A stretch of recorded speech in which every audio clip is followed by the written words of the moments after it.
other night, there was nothing in Obama's voting history that suggested that he was some ultra-progressive person that was going to, like, completely upend the establishment.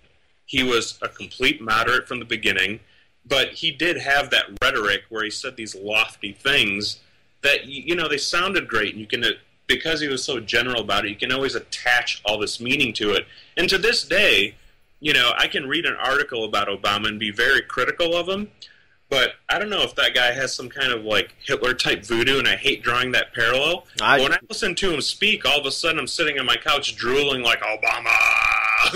You know? He's just a very compelling figure and has a way with words, and I think that's what people really bought into, and they attached whatever meaning they wanted to what his words were. But as far as the policies he was talking about, even during the election, I mean, he's really come through in a lot of his election promises, and I don't think we should, you know, put the blame on him if just people weren't listening and didn't want to do their homework and just voted for the rock star of the election and attached all this meaning to his speeches that he never intended and didn't have the record to back up anyways, you know? Yeah, I mean, I honestly, I was never an Obama supporter. I don't know what it was, and I don't say that with any, you know, I don't say that and feel superior to anyone who, you know, supported him. Because, I mean, look at what, if you wanted to vote that year, I mean, look at what, you know, the alternative was. I just didn't vote, you know. I wasn't going to vote for McCain, and I just wasn't going to vote for Obama. It just, I don't know. I don't believe your vote does count necessarily, you know? See, I think that's like what the issue is. Everyone seems to be looking during the election cycle for someone that completely mimics what their outlook of the world is, and that just isn't going to happen. But for someone like me, I saw Obama, and I looked at him as someone who really has a capacity to lead. So I actually volunteered for him. I put in a lot of work for him. And I know you did. Tons of horrible racial epithets, and I got yelled at a lot and everything. But the reason I participate in that manner is because I think if more people did participate like that, then all of a sudden you have a block of people that he, and by default a political party, are accountable to. So, well, you know, one of the things I mentioned in that message I had sent you that you talked about at the beginning of the program was that our country isn't built in a way that you can have this rapid, sudden change. And it's good that it's not like that, you know, because that makes instability. Yeah, right. But you can do, if you have more people vested in it and you have more people actively participating in it, then you can slowly move the needle in the way that you and a majority of the population or constituents see fit. So that's been the biggest letdown to me from Obama, is that he had this immense group of energized people where if you speak in principles in the broadest terms, you had this vast agreement and the mandate where he could have really done some absolutely amazing things. I think so too. But he went into this trap of being conciliatory and people-pleasing and yeah, trying to make everybody happy. Now he just comes off like a jackass, you know what I mean? It's just... that's been the most frustrating thing for me, is he could have moved the needle, and instead, in some ways, I feel like we're worse off. Yeah, I really feel like he had enough momentum, and he had enough people behind him at the time of his election, and when we transitioned to, you know, him actually taking the helm. I really feel like he had enough to where he could have actually demanded broad and sweeping changes, and they would have happened. I mean, you know, we would have found a way to push it through, you know, if he... But you know, I'm this emotional person, you know, and I really... It goes back into the voting, how I would vote. You know, I would do it not with what people say they're going to do, but I would vote on character. You know what I mean? Right. I would vote for someone's character and the kind of decision making that I think that they would employ.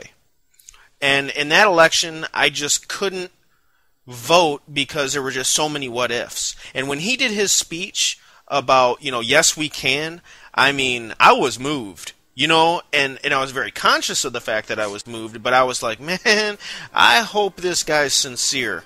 I really do, because I almost started believing it. I was sitting there, yeah, we can. You know what I mean? I was like, hell yeah, doing the Cabbage Patch with the rest of America.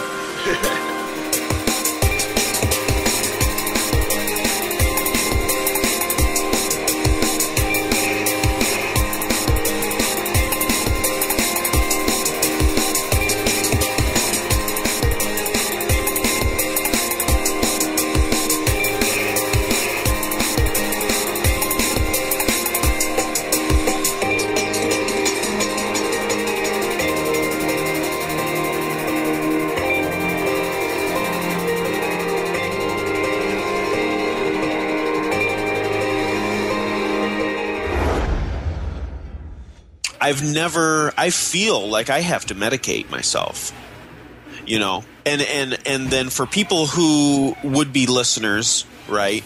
I don't want to pigeonhole people or whatever, but I mean, come on, Big Pharma. I mean, What else do I got to say? Yeah. You know what I mean? Like, I don't want to be a prescription drug addict, essentially. And, if you're taking prescription pills, then hey, that's your choice. You know what I mean? In my mind, I throw that little label on it. I say, prescription drug addict because that's how I see it. I just call it as I see it. Drug's a drug is a drug. Yeah, and dependency is dependency. So whatever, and I just don't want to be dependent on Big Pharma's products in order to keep me happy, because I'm starting to really think that something drastic needs to happen. Something has to give, and for me, taking and being prescribed medications for this is about as extreme as selling everything I own and then hitting the road, which just reminds me of where I was going, and I'll pick up where I left off now. Okay. I don't want to create a wrong impression. I don't want to fake the funk, okay? It's not as though I'm going to throw a bunch of tattoo equipment and camcorder in a sack, tie it to a stick, and then hobo down the road, okay? I'm not going to do that, okay, where I'm just going to be this wandering homeless person. Sounds romantic, I guess, if you could be the kind of person to do that. That's not exactly what I have in mind, okay? I have in mind of, like, traveling from comfortable, preordained place to place, right? Now, if I have to wing it for a day or two between places, then, hey, I'm up for it. You know what I mean? I'm not scared.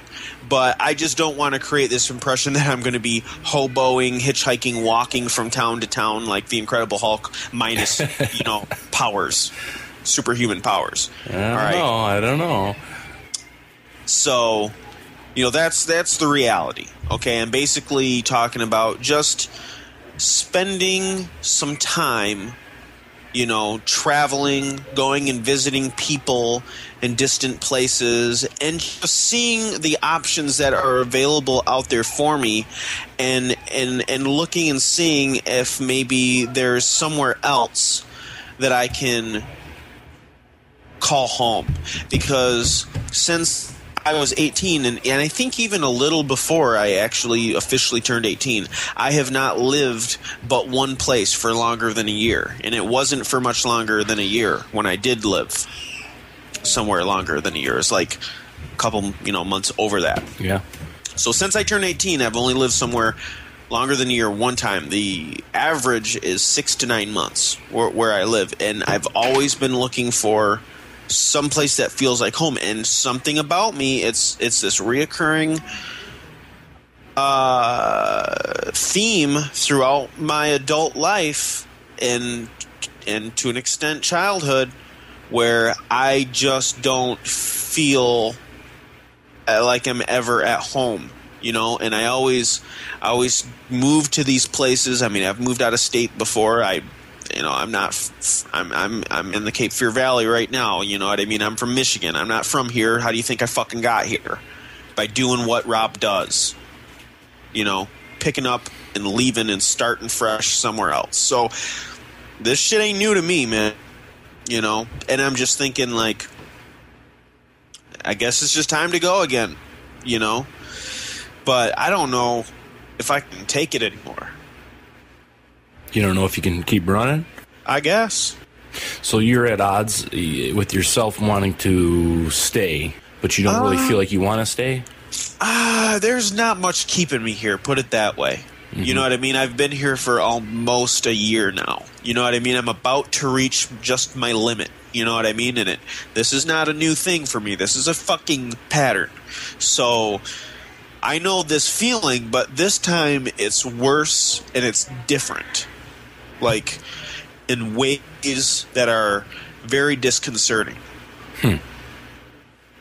Disconcerting. How so? Why is it? How is it different from any other time? Well, that's what I have a hard time putting my finger on, because it's not as though I haven't. It's not as though in the past I haven't been like suicidal before, and I would say, in fact, there's been many times in my life where I've been more. More so. A lot more so. Because I wouldn't exactly classify myself as suicidal now. Is it maybe because you're more sober now? Well, your guess at this point is as good as mine, but the thing that's different this time is it's not the level of feeling suicidal. It's the hopelessness. Like, I don't remember ever feeling this hopeless. Even though, but at times I've actually wanted to die. It's like at those times the one thing that kept me from going down that road was the fact that I had some hope. And now this is just becoming such a pattern. Before it was, okay, I'm going to move to this place, and this place has got some hope for me, and I think it's going to work out. Well, now it's like, I'm going to go somewhere else, and I'm going to do it again and again and again and again and again and again. You know what I mean? Well, my question to you then is, what's wrong with that? I mean, people have been doing that for a long time. I mean, you talk about pioneers and... Yeah. Yeah, I guess that's a pretty good fucking question. I mean, I guess I'm fearful. You know what I mean? I'm just afraid, man. I don't exactly have a bunch of cheerleaders, cheering me on to do this exactly. I don't exactly have...